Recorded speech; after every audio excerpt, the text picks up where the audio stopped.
Lazy chord blues. We're studying the primary chords here. We're talking about first, fourth, and 5/7. 5/7. So look at this diagram first. This is your C major scale. C major scale. And you can try to play it since it's written in the bass clef. So let's use our left hand to play it.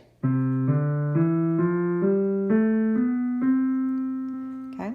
So if you look at the diagram here, you can see on the first step, which is a C note, you can play the chord, which it will be C chord, right, like that. So we call it a one chord, okay, because it's based on the first note of the scale, or the first scale degree, we call it, and that's our first chord, or one, okay.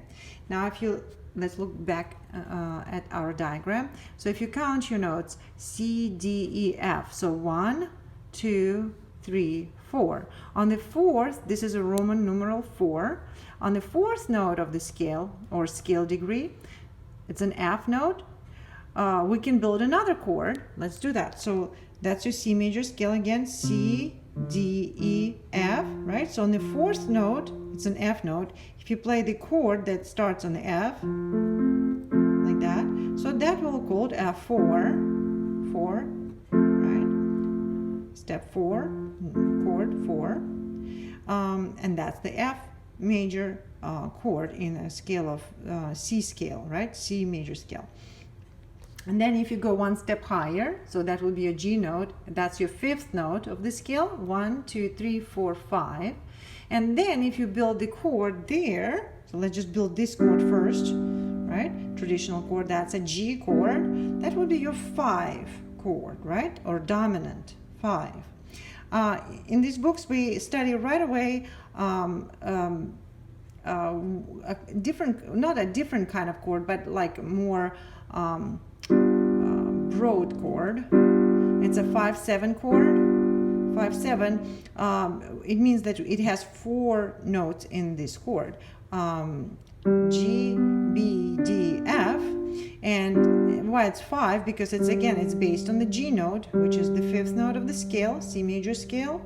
And then why do we call it 7? Well, because the distance between G and F, see, between these two notes, we added that extra note, which is interval of a 7th.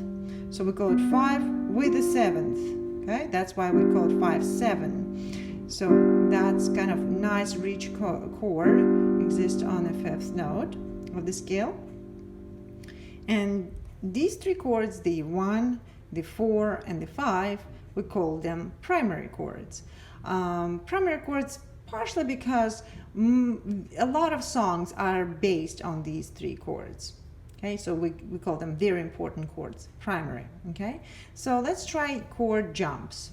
It's that little song that you can see on the bottom of this page, page 50, chord jumps. Okay, so let's try that. 1, 2, 3, 4. And then 4. 1, 2, 1, 2, 5. 1, 2, and then with the right hand. Let's try it one more time. 1, 2, 3, 4. 1, 2, 3, 4. 1, 2. Okay, that's your little warm-up exercise. And then we will practice lazy chord blues.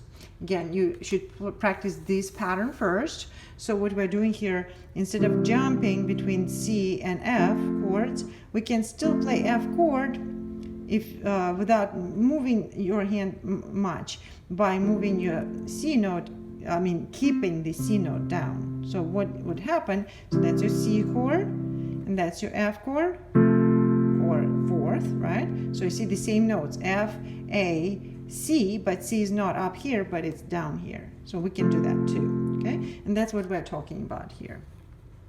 Okay, 1 and then 4, so still F, A, C, but rearranged, right? So by doing that, you're eliminating the jump, which is sometimes hard to do, okay? Well, let's see, lazy chord blues. 1, 2, 3, 4. 1, 2.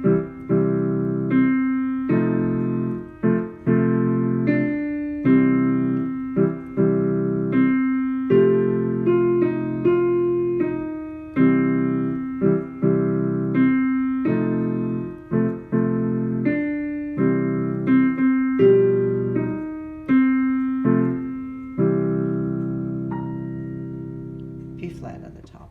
Okay, well, happy practicing.